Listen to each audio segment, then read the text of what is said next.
Hey guys, this is Dragon and today I'm reviewing the Acer VG271UP, which might be the best 1440p gaming monitor for its price. So let's get started.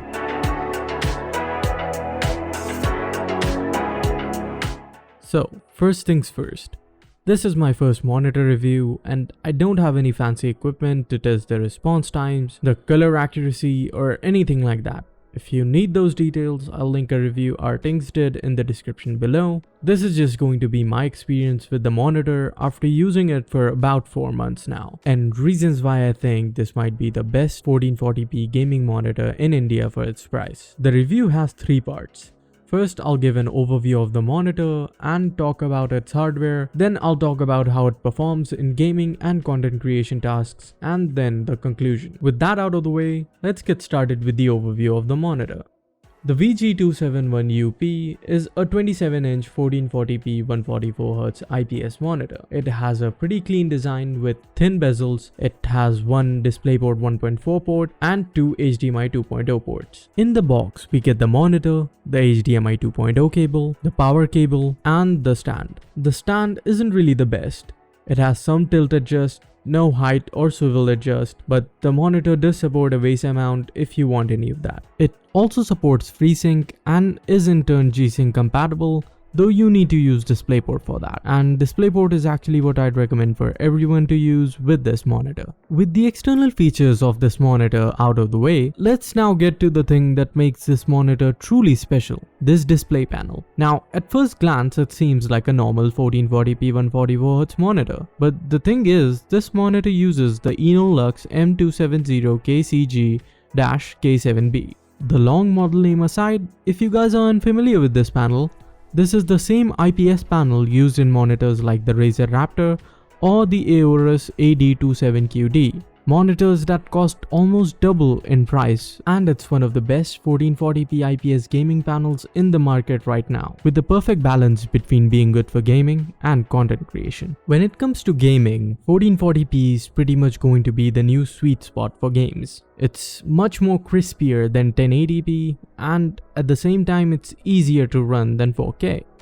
especially at 144Hz. Speaking of which, 144Hz is just pure bliss paired with this resolution. Then when it comes to content creation, this monitor has 100% sRGB coverage and 95% DCI-P3. Not exactly the most color accurate panel in the world, but if you are just getting started with video editing and content creation like me, but still want a good gaming experience, it's perfect. The monitor also has VESA HDR 400 certification, which is, well, okay I guess. Honestly, with Windows not having the best HDR support and there being no local dimming zones with a peak brightness of just 400 nits, it's pretty much a gimmick. Like Linus says, you need at least a 600 nits panel with local dimming zones to have a decent HDR experience. I'll link a video LTT did in the description below comparing the worst and the best HDR monitors. It's pretty fun, so you should definitely check it out after finishing this video, that is. With that, now let's get into the gaming side of the review. And man, games just look amazing on this display. Now, since this is a video, I know I won't be able to show you guys how good the refresh rate is or even how good the quality of the panel is, because it'll never be as good as it is in real life in a video.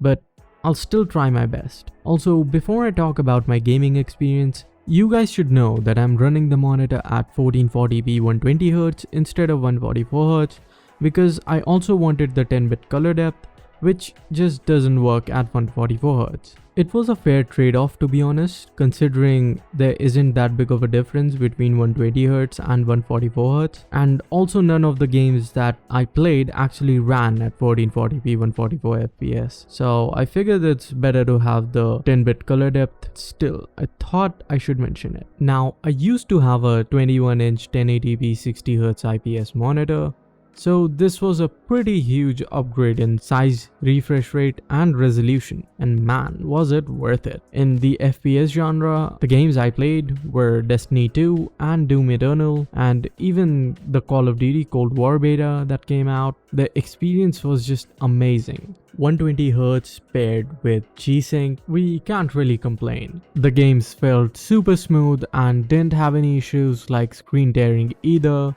It actually felt pretty great, especially compared to my old monitor. I mean, it didn't magically make me good at PvP, but it did enhance my experience quite a bit. And in other AAA games that are more visually focused, titles like Red Dead Redemption 2, Death Stranding, Control, or even older titles like Witcher 3 or Batman Arkham Knight, these games just look phenomenal at 1440p compared to 1080.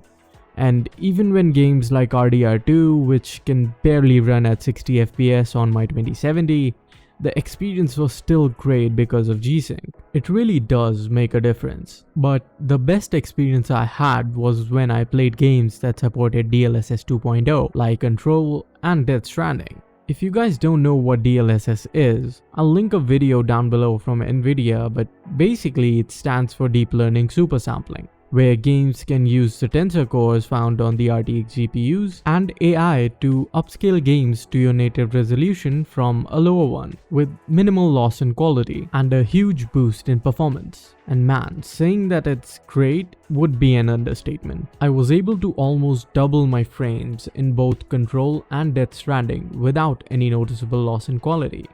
Actually, in some cases, the quality was better than running it at native resolution without DLSS. It truly is one of the most amazing things that has happened to games in the past few years. It can improve performance by 50 to 60% without any loss in quality, and that's just amazing, especially for 1440p and 4K gaming, at least in the games that actually support it, which is pretty much its biggest con right now. Only a few games actually support it, but I really can't wait for it to be implemented in more games.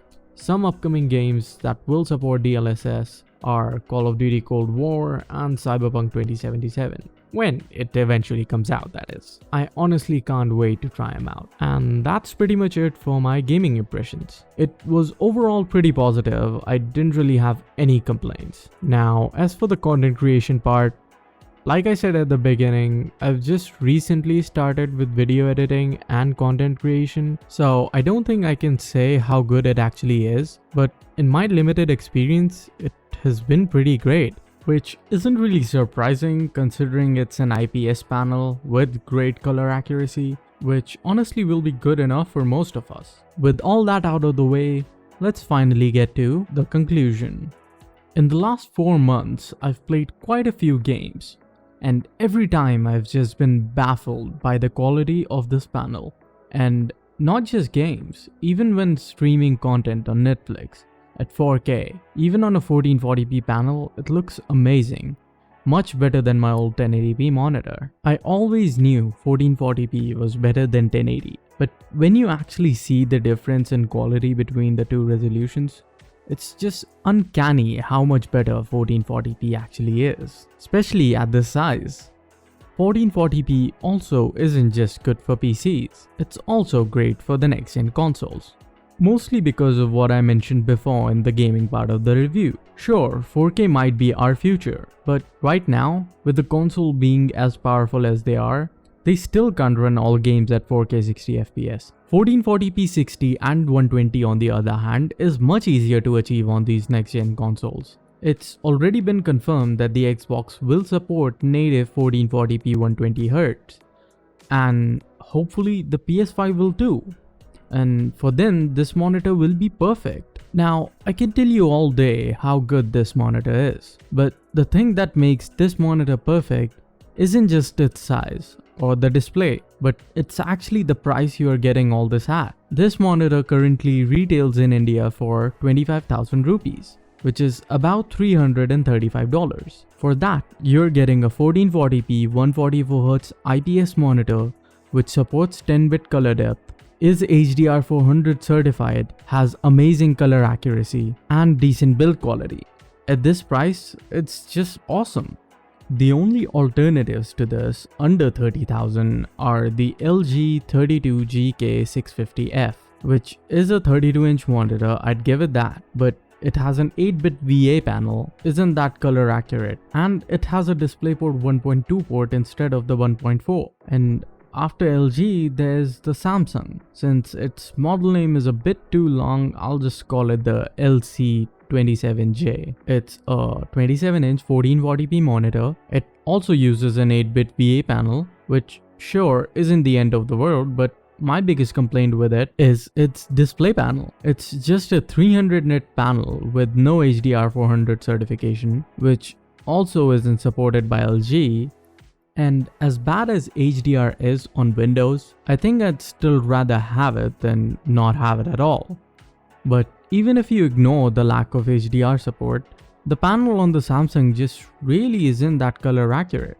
Just 95% of sRGB coverage and 75% DCI-P3. It's a curved display though if you're into that sort of stuff. But overall, I think the VG271UP from Acer wins. I had been searching for a good 1440p gaming monitor that was also good at color accurate work and media consumption, and the VG271 just ticked all the right boxes for me.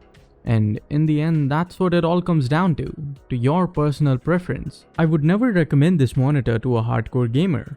I mean, they don't care about color accuracy. All they want is a monitor with low latency and high refresh rate. For that, they'd probably go for a 1080p 240Hz TN monitor. And I also probably won't recommend this monitor to anyone who needs a really color accurate panel for pro grade video editing or something, because they would probably go for a 4K IPS monitor with factory calibrations. But if you're like me and want something that's good for gaming and good for content creation or media consumption or any other task that needs color accuracy, and maybe don't want to completely break your wallet in the process, then this monitor is for you. And that's pretty much it from me. A last second list of the pros and cons of the monitor. Pros: it has a great display for gaming and content creation, great inputs, and pretty solid build quality. Cons: the stand isn't the best, DisplayPort cable isn't included in the box, which is needed for the 10-bit color support, and G-Sync. Those are the only two major complaints I have with this monitor. And a few things before I go. This thing retails for 25,000 rupees, and you can probably find it at this price at a local store or even on Amazon sometimes. But during Amazon sales, this thing can sell for around 24,000 rupees or even 23,000 rupees. Which is a pretty amazing deal. Just a few days ago, before recording this video, it was going for around 24,000 rupees. The price is back up to 30,000, and please don't buy it at this price. But yeah, it usually comes down to 23,000, which if you see it at that price, just pick it up. You won't have any regrets. And also please get a DisplayPort cable if you're going to get this monitor to use G-Sync and that 10-bit color depth. It really does make a big difference. But yeah, that's about it from me. If you have any questions about the monitor, leave them in the comments below. If you like the video, hit that like button, dislike button if you disliked it. Hit that subscribe button if you like the content, and I'll catch you guys in the next video.